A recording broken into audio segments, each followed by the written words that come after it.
Nous avons débuté notre lecture de L'Art d'aimer Jésus-Christ de saint Alphonse de Liguori et nous en sommes à ce chapitre qui nous parle des mérites de Jésus-Christ, le chapitre 3. Nous avions commencé hier, nous continuons aujourd'hui. Jésus, par sa mort, nous apporta une somme de bien supérieure aux dommages que le démon nous avait causés par le péché. Saint Léon nous le dit, nous avons plus gagné par la grâce de Jésus-Christ que nous n'avions perdu par la haine jalouse du démon. Et c'est là le commentaire de ce que saint Paul nous avait affirmé, que le bienfait de la rédemption a été plus grand que les peines du péché. La grâce a surpassé la faute. Il n'en va pas du don gratuit comme de la faute. Là où le péché s'est multiplié, la grâce a surabondé. Aussi notre Sauveur nous encourage à espérer, par ses mérites, toute faveur, toute grâce. Et voici comment il nous enseigna le moyen d'obtenir de son divin Père ce que nous voulons. Amen, amen, je vous le dis, ce que vous demanderez à mon Père en mon nom, il vous le donnera. Oui, quoi que vous désiriez, demandez-le en mon nom à mon Père, et je vous le promets, vous serez exaucés. D'ailleurs, que pourrait nous refuser le divin Père alors qu'il nous a donné son Fils unique, qui lui est cher autant que lui-même? Il l'a livré pour nous tous, dit saint Paul. Comment pourrait-il, avec lui, ne pas nous donner tout? Vous entendez bien, toute chose. Donc, aucune grâce n'est exceptée, ni le pardon, ni la persévérance, ni le saint amour, ni la perfection, ni le paradis. Il nous a tout donné, absolument tout. Mais il faut le prier. Avec qui le prie, Dieu n'est pas libéralité, n'est que libéralité, généreux envers tous ceux qui l'invoquent. Sur la grande confiance que nous devons avoir dans les mérites de Jésus-Christ, le bienheureux Jean d'Avila nous a laissé dans ses lettres beaucoup de belles et touchantes pensées que je veux encore rapporter ici. N'oubliez jamais que, entre le Père céleste et nous, nous avons un médiateur, Jésus-Christ. Grâce à lui, nous sommes aimés et enlacés de liens d'amour si forts que rien au monde ne les peut rompre si l'homme lui-même ne les brise par un péché mortel. Le sang de Jésus crie, demandant pour nous pitié, et il crie si haut que la clameur de nos péchés n'est plus entendue. La mort de Jésus-Christ a fait mourir nos fautes. Je serai pour eux comme un lion sur le chemin. S'il en est qui se perdent, leur perte n'est pas due à l'insuffisance des expiations de Jésus-Christ, mais à leur refus de s'approprier, au moyen des sacrements, ces divines expiations. Remédier à nos maux est une affaire que Jésus a prise à sa charge comme si elle était personnelle. Nos péchés, ce n'est pas lui qui les a commis. Pourtant, il les a déclarés siens et, pour eux, il a sollicité le pardon. Et avec un amour passionné, il a prié comme il avait prié pour lui-même, comme s'il avait prié pour lui-même, demandant que tous ceux qui consentent à venir à lui soient aimés. Et l'ayant demandé, il l'a obtenu. Dieu a établi entre Jésus et nous une telle union, une telle unité, que nous serons lui et nous, nous et lui, ou aimés ou haïs ensemble. Alors, Jésus n'est point haï de son Père et ne peut l'être. Si donc nous nous tenons unis à Jésus par l'amour, Dieu consent à ce que nous aussi nous soyons aimés. Parce qu'il aime Jésus, il nous aime nous aussi. C'est que Jésus-Christ a plus d'emprise sur le cœur de son Père que nous, pour nous faire aimer, que nous n'en avons, nous, pour nous faire haïr, et que le divin Père aime plus son Fils qu'il n'a d'aversion pour les pécheurs. Jésus a dit au Père, « Père, Ce que tu m'as donné, je veux que là où je suis, ils soient eux aussi avec moi. L'amour était plus grand, la haine moindre. L'amour triompha. Nous avons été pardonnés, nous sommes aimés et garantis à jamais contre l'abandon impossible à un si puissant lien d'amour. Le Seigneur nous dit par Isaïe, « Une femme peut-elle oublier son enfant ? Quand une mère oublierait, moi je ne t'oublierai pas. Je porte ton nom inscrit dans mes mains. » Il nous a inscrits dans ses mains avec son propre sang. Partant, il n'est rien au monde qui doive nous troubler, car les mêmes mains qui disposent toutes choses sont celles qui ont été clouées à la croix, en témoignage de l'amour dont nous sommes l'objet. Nulle chose ne peut autant nous effrayer que Jésus nous peut rassurer.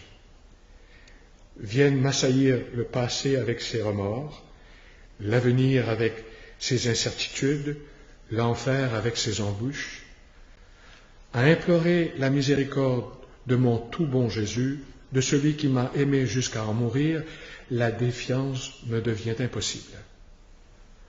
Mon Dieu ne m'a-t-il pas estimé à si haut prix qu'il s'est livré pour moi? Ô mon Jésus, port assuré de ceux qui, dans la tempête, vous appellent à leur secours, ô pasteur vigilant, il s'égare celui qui, désireux de sa conversion, hésite à se fier à vous. Votre parole nous apaise. C'est moi, ne craignez point. C'est moi qui afflige et console. Je plonge parfois certaines âmes en des désolations qui semblent un enfer, mais ensuite je les en retire et les réconforte. Je suis votre avocat, votre cause, j'en ai fait ma cause. Je suis votre caution, je suis venu pour payer vos dettes. Je suis votre Seigneur. Si je vous ai acquis à mon service au prix de mon sang, ce n'est point pour vous abandonner ensuite, mais pour vous enrichir, vous qui m'avez coûté une si forte rançon. Comment fuirai-je devant qui me cherche, moi qui ai marché à la rencontre de ceux qui me cherchaient pour m'outrager? Je n'ai pas détourné mon visage de qui me frappait, et je le détournerai de qui vient m'adorer? Se peut-il que mes enfants se demandent si je les aime, me voyant pour leur amour aux mains de mes ennemis? Qui ai-je jamais méprisé alors qu'ils m'aimaient? Qui ai-je abandonné alors qu'ils imploraient mon secours? Moi, mais je vais à la recherche de qui ne me cherche pas. Si tu crois que le Père éternel t'a donné son Fils, crois aussi qu'il te donnera le reste, car tout est bien moins que son Fils. Ne pense jamais que Jésus t'ait oublié, alors qu'il t'a laissé en souvenir de son amour le gage le plus précieux qu'il eut, lui-même, dans le sacrement de l'autel. Mon Jésus, mon amour, ô les douces espérances que me donne votre passion, comment puis-je craindre de ne pas obtenir le pardon de mes fautes, le paradis, toutes les grâces nécessaires d'un Dieu tout-puissant qui m'a fait don de tout son sang? Ah mon Jésus, mon espérance et mon amour, pour me garder à vous, vous avez consenti à perdre la vie. Je vous aime par-dessus tout bien, mon Rédempteur et mon Dieu. C'est vous-même tout entier que vous m'avez donné. C'est de toute ma volonté que je vous aime, cette volonté avec laquelle je vous répète, je vous aime, je vous aime. Et entendez-vous redire toujours, je vous aime, je vous aime. À cela, je veux employer ma vie entière, ainsi je veux mourir exhalant mon dernier souffle avec cette chère parole sur les lèvres, mon Dieu, je vous aime. Et que ce soit le point de départ d'une éternité d'amour, d'une éternité consacrée sans nul relâche et sans aucune fin à vous aimer. Oui, je vous aime, et par amour je regrette plus que tout mes offenses envers vous. Quel malheur, pour ne pas me priver d'une fugitive satisfaction, j'ai consenti à être privé de vous, au bien infini. Ce souvenir est mon plus cruel tourment. Ma consolation est de penser que j'ai affaire à une bonté infinie, qui ne sait mépriser un cœur qui l'aime. Que ne puis-je mourir pour vous qui êtes mort pour moi? Mon doux Rédempteur, j'attends de vous avec assurance dans l'autre vie mon salut éternel et ici-bas la sainte persévérance dans votre amour. Cette dernière grâce, je suis résolu de vous la demander sans cesse. Et vous, par les mérites de votre mort, accordez-moi la persévérance à vous prier. C'est là aussi que j'implore et espère de vous, ô ma Reine Marie. Amen. Et nous poursuivons notre prière à la suggestion de Sœur Faustine par un Notre Père, un Ave, un Je crois en Dieu et quelques invocations spéciales. Notre Père, qui es aux cieux, que ton nom soit sanctifié, que ton règne vienne, que ta volonté soit faite sur la terre comme au ciel. Donne-nous aujourd'hui notre pain de ce jour. Pardonne-nous nos offenses comme nous pardonnons aussi à ceux qui nous ont offensés, et ne nous laisse pas entrer en tentation, mais délivre-nous du mal. Réjouis-toi Marie, comblée de grâce, le Seigneur est avec toi. Tu es bénie entre toutes les femmes, et Jésus, le fruit de tes entrailles, est béni. Sainte Marie, Mère de Dieu, priez pour nous pécheurs, maintenant et à l'heure de notre mort. Amen.